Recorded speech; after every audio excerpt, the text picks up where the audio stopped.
নমস্কাৰ বন্ধুসকল, ওয়েলেছ অসম ইউটিউব চেনেলত আপোনালোক সকলোকে স্বাগতম জনাইছোঁ। আজি আমি আপোনালোকৰ বাবে এটা ডাঙৰ খবৰ লৈ আহিছোঁ, যি হাজাৰ হাজাৰ ছাত্ৰ ছাত্ৰী আৰু তেওঁলোকৰ পৰিয়ালৰ বাবে এটা হাঁহিৰ খবৰ। অসম চৰকাৰৰ শিক্ষামন্ত্ৰী ৰণোজ পেগু ডাঙৰ ঘোষণা কৰিছে। এতিয়া চৰকাৰী প্ৰাদেশিক বিদ্যালয় আৰু মহাবিদ্যালয়ত বিনামূলীয়া নামভৰ্তিৰ সময়ত আয়ৰ প্ৰমাণপত্ৰ স্বৰূপে ৰেচন কাৰ্ড গ্ৰহণ কৰা হ'ব, নতুবা ইনকাম চাৰ্টিফিকেটো গ্ৰহণ কৰা হ'ব। এই সিদ্ধান্ত কেনেকৈ কাৰ্যকৰী হ'ব আৰু সকলো কথা জানিব পাৰিব আজিৰ এই ভিডিঅ'টোৰ জৰিয়তে। গতিকে ভিডিঅ'টো স্কিপ নকৰাকৈ সম্পূৰ্ণ শুনিবা। যিবিলাক পেৰেণ্টছসকলেও শুনি আছে তেওঁলোকে বা ষ্টুডেণ্টসকলেও ভালকৈ শুনিবা। প্ৰতিটো বছৰত অসম চৰকাৰে চৰকাৰী আৰু প্ৰাদেশিক বিদ্যালয় মহাবিদ্যালয়ত বিনামূলীয়া নামভৰ্তিৰ ব্যৱস্থা কৰে। এই নামভৰ্তিত সাধাৰণতে আয়ৰ প্ৰমাণ হিচাপে ইনকাম চাৰ্টিফিকেট লাগে। কিন্তু এইবাৰ শিক্ষামন্ত্ৰী ৰণোজ পেগুৱে স্পষ্টকৈ কৈছে আৰু ফেচবুকত এটা পোষ্ট দিছে। মই স্ক্ৰীণত আপোনালোকক দেখুৱাইছোঁ, দেখিলেই গম পাব। সেই পোষ্টটো আপোনালোকে ভালকৈ পঢ়ি ল'ব বা ফেচবুক পেজত গৈও চাব পাৰিব। ৰেচন কাৰ্ড থাকিলে আয়ৰ প্ৰমাণ হিচাপে গ্ৰহণ কৰা হ'ব বুলি তেওঁ ঘোষণা কৰিছে। গতিকে চৰকাৰী আৰু প্ৰাদেশিক বিদ্যালয় মহাবিদ্যালয়ত বিনামূলীয়া নামভৰ্তিৰ প্ৰক্ৰিয়াৰ সময়ত ৰেচন কাৰ্ডক আয়ৰ বৈধ প্ৰমাণ হিচাপে গ্ৰহণ কৰা হ'ব। বিকল্পভাৱে চৰকাৰীভাৱে ইছ্যু কৰা ইনকাম চাৰ্টিফিকেট যিখন আছে, যিটো চাৰ্কল অফিচৰ পৰা ওলোৱা হয়, সেইখনো গ্ৰহণ কৰা হ'ব। অৰ্থাৎ আপোনাৰ ঘৰত যদি ৰেচন কাৰ্ড থাকে তেনেতে পুনৰ ইনকাম চাৰ্টিফিকেটখন বনাব নালাগে। কিন্তু যাৰ ওচৰত ৰেচন কাৰ্ড নাই, ৰেচন কাৰ্ডৰ তেওঁলোকৰ নাম নাই, ইনকাম চাৰ্টিফিকেট তেওঁলোকে বনাব লাগিব। সেইখিনি বিকল্প হিচাপে জন্ম হৈছে। এতিয়া প্ৰশ্ন উত্থাপন হয়, কি কি নথিপত্ৰ লাগিব, কেনেকৈ প্ৰস্তুত কৰিব?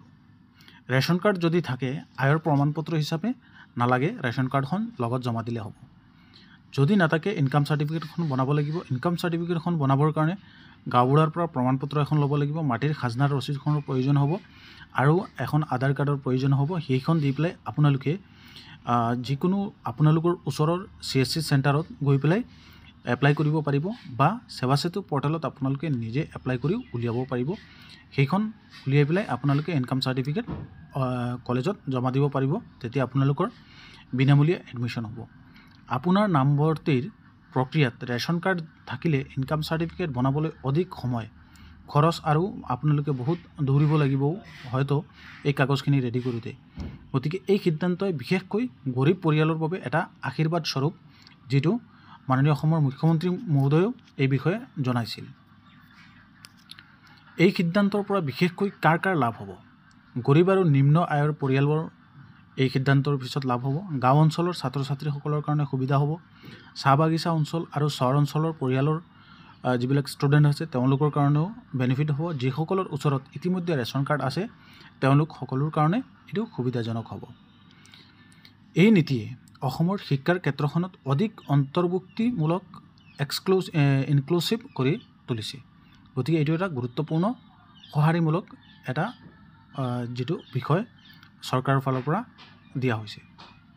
চাওক, কিছুমান সাধাৰণ প্ৰশ্ন আছে, সেইবোৰৰ উত্তৰ ইয়াতে মই দিব বিচাৰিছোঁ। কাৰণ ৰেচন কাৰ্ডত যদিও এপ্লাই কৰিব পাৰি বা ৰেচন কাৰ্ডত আপোনালোকে ফ্ৰী এডমিশ্যন হ'ব, কিন্তু কিছুমান তাৰ ভিতৰত FAQ আছে, কুৱেৰিজ আছে।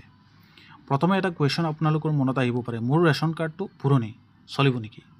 যদি নাম আছে আৰু পৰিয়ালৰ নাম মিল খায় তেনেতে চলিব। সন্দেহ থাকিলে ইনকাম চাৰ্টিফিকেটখন বনাব পাৰিব। আৰু এটা কুৱেশ্যন আপোনালোকৰ, মই অনলাইনত ইনকাম চাৰ্টিফিকেট এপ্লাই কৰিব পাৰিমনে? হয়, নিজৰ জিলাৰ এৰিয়াতে যিকোনো CSC চেণ্টাৰৰ জৰিয়তে আপোনালোকে এপ্লাই কৰি ইনকাম চাৰ্টিফিকেটখনো উলিয়াব পাৰিব। ৰেচন কাৰ্ড থাকিলে জাতিৰ প্ৰমাণপত্ৰখন লাগিব নেকি? যিটো OBC কাৰ্ড, SC কাৰ্ড যিখন আছে সেইখন লাগিব নেকি? হয়, যদি আপুনি SC ST OBC হয় তেনে ক্ষেত্ৰত আপোনাৰ জাতিৰ প্ৰমাণপত্ৰখন লাগিব। বিশেষকৈ আপোনাৰ যিটো চিটৰ সংৰক্ষণৰ কাৰণে এডমিশ্যন যিখিনি ৰিজাৰ্ভেশ্যন থাকে সেই ৰিজাৰ্ভেশ্যনৰ কাৰণে আপোনালোকে সেইখন জমা দিব লাগিব।